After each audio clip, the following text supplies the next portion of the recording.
ಒಬ್ಬ ಭಕ್ತರು ಮಂತ್ರಾಲಯಕ್ಕೆ ಬಹಳ ದೂರದಿಂದ ಆಗಮಿಸಿದ್ದಾರೆ.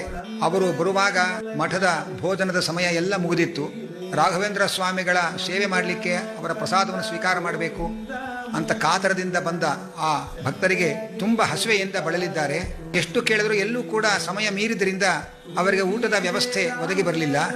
ತುಂಗಾ ನದಿಗೆ ಹೋಗಿ ಸ್ನಾನ ಮಾಡಿಕೊಂಡು ಬಂದು ವಿಚಾರ ಮಾಡೋಣ ಅಂತ ಹೇಳಿ ತುಂಗಾ ನದಿಯ ಸ್ನಾನಕ್ಕೆ ಹೋಗಿ ಇಷ್ಟು ನದಿ ಜಲವನ್ನೇ ಪಾನ ಮಾಡಿ ಹಸುವೆಯನ್ನು ಇಂಗಿಸಿಕೊಳ್ಳೋಣ ಅಂತ ನದಿ ತೀರಕ್ಕೆ ಹೋಗಿದ್ದಾರೆ. ನದಿಯಲ್ಲಿ ಸ್ನಾನ ಮಾಡಿದ್ದಾರೆ. ಸ್ನಾನ ಮಾಡಿ ಶುಚಿಯಾಗಿ ಆನ್ಹಿಕ ಮುಗಿಸಿ ಬೊಗಸೆ ತುಂಬಾ ನೀರು ಕುಡಿಲಿಕ್ಕೆ ಅಂತ ಹೋದಾಗ ಆಚಾರ್ಯ ಅಂತ ಯಾರೋ ಕರೆದ ಹಾಗಾಯ್ತು. ತಲೆ ತಿರುಗಿ ನೋಡಿದರೆ ಯಾರೋ ಒಬ್ಬರು ಬಂದು, ಅಲ್ಲಿಂದ ನಾನು ನಿಮ್ಮನ್ನ ಕೂಗ್ತಾ ಇದ್ದೇನೆ, ಯಾಕೆ ನೀವು ನಿಂತ್ಕೊಳ್ಳಿ, ಇಲ್ಲಿ ತನಕ ಬಂದ್ಬಿಟ್ರಿ, ಏನ್ ಸಮಾಚಾರ ಅಂತ ಕೇಳಿದ್ರು.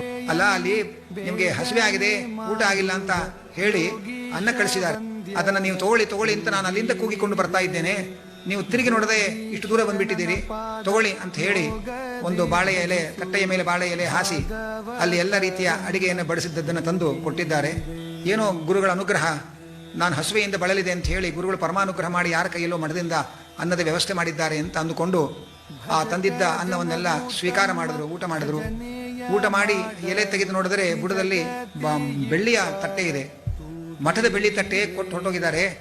ಅದನ್ನು ವಾಪಸ್ ಹೋಗಿ ತಲುಪಿಸಬೇಕು ಅಂತ ಹೇಳಿ ಗಾಬರಿಯಿಂದ ನದಿ ತೀರದಿಂದ ಓಡಿಕೊಂಡು ಬಂದು ಮಠದ ಸಿಬ್ಬಂದಿಗಳಲ್ಲಿ ಹೇಳಿದ್ದಾರೆ, ನೋಡಿ ಹೀಗೆ ಒಬ್ಬರು ಆಚಾರ್ಯರು ಬಂದು ನನಗೆ ಈ ತಟ್ಟೆಯಲ್ಲಿ ಊಟ ಕೊಟ್ಟರು, ನದಿ ತೀರಕ್ಕೆ ಬಂದು ತುಂಬಾ ಹಸಿವೆಯಿಂದ ಬಳಲಿದ್ದೆ, ಊಟ ಮಾಡಿದೆ, ನೋಡಿದ್ರೆ ಅದು ಬೆಳ್ಳಿ ತಟ್ಟೆ ಕೊಟ್ಟುಬಿಟ್ಟಿದ್ದಾರೆ, ಮಠದ ತಟ್ಟೆ ವಾಪಸ್ ಕೊಡೋಣ ಅಂತ ಬಂದೆ. ಆ ಆಚಾರ್ಯರು ಎಲ್ಲಿದ್ದಾರೆ ಏನು ಅಂತ ಗೊತ್ತಾಗಿಲ್ಲ, ಆಚಾರ್ಯರು ಎಲ್ಲಿದ್ದಾರೆ ಹೇಳಿ ನಾನು ಅವರಿಗೆ ಈ ತಟ್ಟೆ ಕೊಡಬೇಕು ಅಂತ ಸಿಬ್ಬಂದಿಗಳಲ್ಲಿ ವಿಚಾರಿಸಿದ್ದಾರೆ. ಆದರೆ ಅವರು ಹೇಳಿದ ರೀತಿಯ ಆಚಾರ್ಯರು ಯಾರೂ ಅಲ್ಲಿ ಇಲ್ಲ.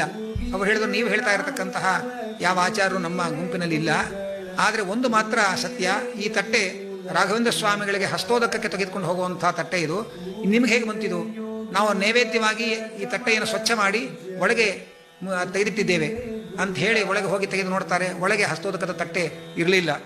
ನಾವೆಲ್ಲ ರಾಯರ ನೈವೇದ್ಯವಾಗಿ ಅದನ್ನೆಲ್ಲ ಸ್ವಚ್ಛ ಮಾಡಿ ತಟ್ಟೆಯನ್ನು ಒಳಗಿಟ್ಟಿದ್ದೇವೆ, ನಿಮಗೆ ಈ ತಟ್ಟೆ ನಿಮ್ಮ ಕೈಗೆ ಒಬ್ಬ ಆಚಾರ್ಯರು ತಂದು ಕೊಟ್ಟಿದ್ದಾರೆ ಅಂತಂದ್ರೆ ಮಹಾಪುಣ್ಯವಂತರು ನೀವು. ಪ್ರಾಯ ರಾಘವೇಂದ್ರ ಸ್ವಾಮಿಗಳೇ ಆ ಬ್ರಾಹ್ಮಣನ ರೂಪದಲ್ಲಿ ಬಂದು ಈ ತಟ್ಟೆಯಲ್ಲಿ ನಿಮಗೆ ಅನ್ನವನ್ನ ಕೊಟ್ಟು ಅನುಗ್ರಹ ಮಾಡಿದ್ದಾರೆ, ನೀವು ಮಹಾ ಭಗವದ್ಭಕ್ತರಾಗಿದ್ದೀರಿ, ಇದು ರಾಯರ ದೊಡ್ಡ ಕರುಣೆ ಅಂತ ಹೇಳಿ ರಾಘವೇಂದ್ರ ಸ್ವಾಮಿಗಳಿಗೆ ಆ ನೈವೇದ್ಯ ಮಾಡ್ತಾ ಇದ್ದಂತಹ ಹಸ್ತೋದಕದ ಆ ತಟ್ಟೆಯನ್ನ ಅವರು ತೆಗೆದುಕೊಂಡು ಒಳಗೆ ಇರಿಸಿಕೊಂಡ್ರು. ಹಸಿದವರಿಗೆ ಅನ್ನ, ಜ್ಞಾನದ ಹಸುವೆಯಿಂದ ಬಂದವರಿಗೆ ಶಾಸ್ತ್ರಜ್ಞಾನದ ಲಾಭ, ನಾನಾ ತರಹದ ಸಾಂಸಾರಿಕ ರಗಳೆಗಳಿಂದ ನೊಂದು ಬೆಂದು ಬಳಲಿ ಬಂದವರಿಗೆ ಆ ಸಾಂಸಾರಿಕವಾದ ನೆಮ್ಮದಿ ಶಾಂತಿಯನ್ನು ಕೊಡ್ತಕ್ಕಂತಹ ಮಹಾ ಕರುಣಾಳುಗಳು ರಾಘವೇಂದ್ರ ಸ್ವಾಮಿಗಳು. ಭಜಕ ಜನರು ತಮ್ಮ ಭಜನೆಯ ಮಾಡಲು ನಿಜಗತಿ ಇಪ್ಪರ ತೂಗೀರೆ, ನಿಜ ಗುರು ಜಗನ್ನಾಥ ವಿಠಲನ ಪಾದ ಭಜನೆಯ ಮಾಳ್ಪಾರ ತೂಗೀರೆ.